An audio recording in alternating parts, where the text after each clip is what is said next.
Marlène et Jean-Claude te présentent pour 2026 la série qui s'intitule « Voici, il vient ».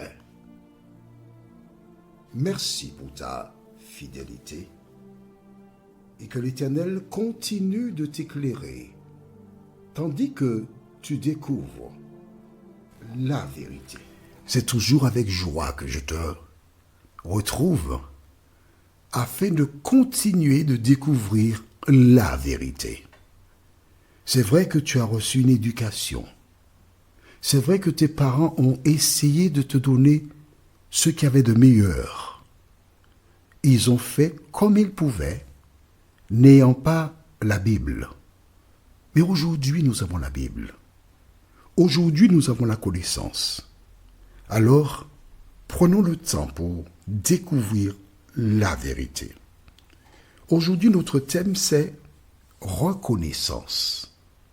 La référence se trouve dans Colossiens chapitre 4, versets 2 et 3. Colossiens, c'est un livre, ou encore une lettre de Paul, Colossiens chapitre 4, versets 2 et 3. Le thème reconnaissance. Avant de l'aborder, prions. Notre Seigneur et notre Dieu, nous voici en ta présence. Comptons sur toi, afin que tu continues et achèves ce que tu as débuté en nous.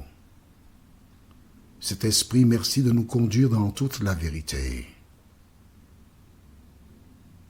Nous t'avons demandé cette grâce au nom de Jésus pour ta gloire éternelle.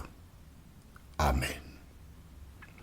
Alors, rappelle-toi, Jésus dans Jean chapitre 17, verset 1er, il a fait, à partir du verset 1er, il a fait la prière sacerdotale. Et des versets 20 à 23, il a dit, ce n'est pas seulement pour les disciples que je prie, mais encore pour tous ceux qui croiront en toi, en mon nom. Jésus a prié donc pour les apôtres, mais il a aussi prié pour tous les humains qui devront faire un choix jusqu'à son avènement. D'accord? Alors, nous avons vu qu'il a dit que tout ce que vous demanderez en mon nom, donc au nom de Jésus, il a dit, je le ferai. Donc ce n'est pas au nom de X, Y, Z. Et du reste, lors de l'étude que nous avons fait précédemment, nous avons vu qu'il a dit, vous me chercherez et vous me trouverez si vous me cherchez de tout votre cœur. Dans l'Ancien Testament, Dieu s'adressait directement au peuple, aux prophètes, et les gens allaient directement à Dieu. J'ai un exemple qui me vient à l'esprit. C'est cette femme, Anne, qui était stérile. Elle n'avait pas d'enfant. Elle ne pouvait pas enfanter. Et tu peux trouver ce récit dans le livre de 1 Samuel chapitre 1. Et cette femme qui n'avait pas d'enfant, qu'a-t-elle fait? Elle s'est rendue au sanctuaire. Et elle a commencé à prier. Elle s'est adressée à Dieu en disant, Seigneur, si tu me donnes un enfant, un garçon, je vais te le prêter toute sa vie. Il sera consacré à toi. Elle n'a pas été voir quelqu'un. Elle n'a pas fait appel à une personne. Elle a été priée directement à Dieu dans le temple. Et quelque temps plus tard, en sortant de là, elle est rentrée chez elle. La Bible déclare qu'elle devait enceinte et elle eut un fils qui se prénomme Samuel, qui fut un grand prophète de l'Éternel. Écoute, c'est simple, tu as une Bible. Cherche le livre de 1 Samuel dans la Bible. Genèse, Exode, Lévitique, Nombre, Deutéronome, Josué, Juge, Ruth. 1 Samuel. C'est au début de la Bible. Et tu lis le premier chapitre jusqu'au deuxième, et tu verras comment cette femme a été directement à Dieu et l'Éternel l'a exaucée. Or, rappelle-toi, nous avons vu dans Malachie 3, verset 6, « Je suis l'Éternel, je ne change pas. » Ce que Dieu a fait pour Anne, il peut le faire pour Jocelyne, il peut le faire pour Magali, il peut le faire pour Pierre, il peut le faire pour Jean parce qu'il ne change pas. Ensuite, nous avons vu que lorsque tu demandes quelque chose à Dieu, il ne faut pas douter. Ce qui veut dire que ce que tu demandes, c'est quelque chose de nécessaire.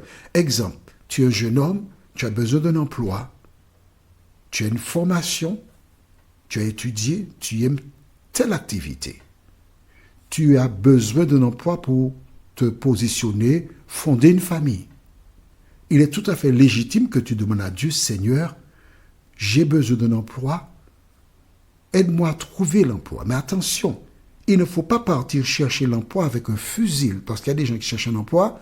Oui, j'ai besoin d'un emploi, il faut qu'on mette à ma disposition un véhicule, il faut que j'ai un salaire de moins de 3 000 euros. Non, ça c'est partir chercher des tracas, pas un emploi. Il faut faire preuve d'humilité, de simplicité. Aujourd'hui, notre thème, c'est reconnaissance. Rappelle-toi aussi, nous avons vu précédemment, dans Jérémie 29, verset 11, Dieu qui dit « Car je connais les projets que j'ai formés sur vous, dit l'Éternel, projets de paix et non de malheur, afin de vous donner un avenir et de l'espérance. » Quand tu as toutes ces promesses à l'esprit, tu n'as pas à t'inquiéter. D'autant que dans le Notre Père, Jésus t'a déjà appris à dire quoi? Que ta volonté soit faite, la volonté de Dieu. Allons dans Colossiens maintenant, chapitre 4. Et nous lirons le verset 2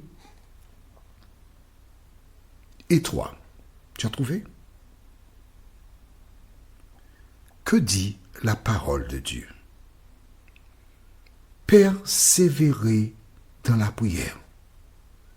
C'est-à-dire ne te relâche pas. Prie. Veillez-y avec action de grâce, c'est-à-dire reconnaissance.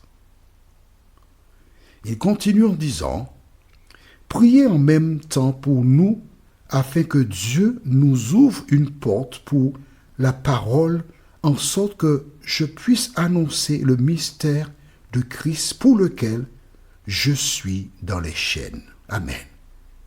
Alors,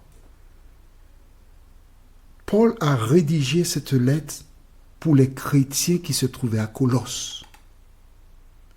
Et il dit, persévérer dans la prière. Je t'ai expliqué, tu te rappelles, lorsqu'Élie se trouvait après l'épisode du mont Carmel, dans 1 Roi chapitre 17-18, il a été prié parce qu'il ne pleuvait pas sur le pays. Il a prié une première fois, une deuxième fois, une troisième, une quatrième, une cinquième, une sixième. Et à la 7e fois, il a dit à son serviteur, va regarder le ciel. Il a dit, il y a des petits nuages dans le ciel. Le signe que Dieu avait entendu et exaucé. Quand tu pries, il te faut faire cela avec reconnaissance. Comment? Rappelle-toi, je te donne un exemple.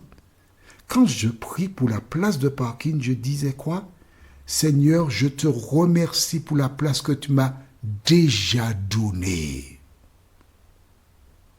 Avant même de mentionner ma demande, j'ai dit quoi? Seigneur, je te remercie. C'est la reconnaissance, oui. Avant même de demander, je te remercie pour la place que tu m'as déjà donnée. Et quand tu lis les évangiles, tu vois que Jésus a fait des miracles. Et un jour, ils étaient 10 à venir voir Jésus. Il a donné des directives. Et des 10, il n'y a qu'un seul qui soit retourné pour le remercier. Et Jésus a souligné cela. Vois-tu, toutes les fois que Dieu fait quelque chose pour toi, il faut faire preuve de reconnaissance. Quand ton enfant va à l'examen, tu pries, Seigneur, permets qu'il réussisse. Seigneur, Seigneur, Seigneur. L'enfant a réussi. À peine si tu fais une petite prière pour lui, Seigneur, merci pour la reconnaissance. Merci pour la réussite de mon enfant. Non, c'est pas ainsi. Il te faut dépendre de Dieu. Et quand tu dépends de Dieu, tu dois faire preuve de reconnaissance. C'est la manière de reconnaître que c'est lui qui dirige ta vie et qui t'apporte les réponses à tout ce que tu fais. Je me rappelle, j'ai eu l'occasion de voir les petits-enfants à qui on donnait un petit biscuit. Ils ne savaient pas encore parler. Mais le parent, il disait si, pour dire merci. Il disait si, il fallait que l'enfant dise si. Et puis progressivement, jusqu'à ce qu'il dise merci. Alors lorsque Dieu fait des miracles pour toi dans ta vie, pourquoi tu ne dis pas merci Seigneur? Prions. Juste avant la prière, notre thème c'est la prochaine étude, tu m'as exaucé. Tu vois, dans le thème, tu m'as exaucé. Nous verrons dans quel contexte, mais il parle déjà dans le passé en disant, tu m'as exaucé. Et qui parle là? C'est Jésus. Merci. La référence se trouve dans Jean 11, versets 32 à 41. Je t'ai dit quelque chose, mais peut-être tu n'as pas retenu, mais la prochaine étude te montrera. Jean 11, versets 32 à 41, le thème c'est « Tu m'as exaucé ». C'est déjà fait. Il va demander quelque chose, mais il lui dit déjà « Tu m'as exaucé ». Nous verrons cela ensemble dans notre prochaine étude. En attendant, prions notre Seigneur et notre Dieu. C'est le cœur reconnaissant que nous venons vers toi. Car aujourd'hui, la Bible est disponible pour toutes celles et ceux qui te cherchent de tout leur cœur.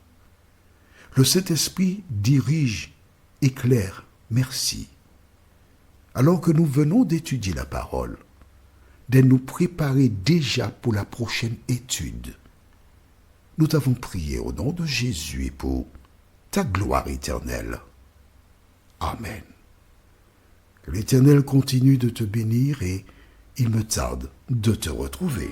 Nous sommes parvenus au terme de notre réflexion. Si d'aventure tu as une question, il te suffit d'envoyer un message par le biais de WhatsApp au numéro suivant, plus 596 696 88 93 93.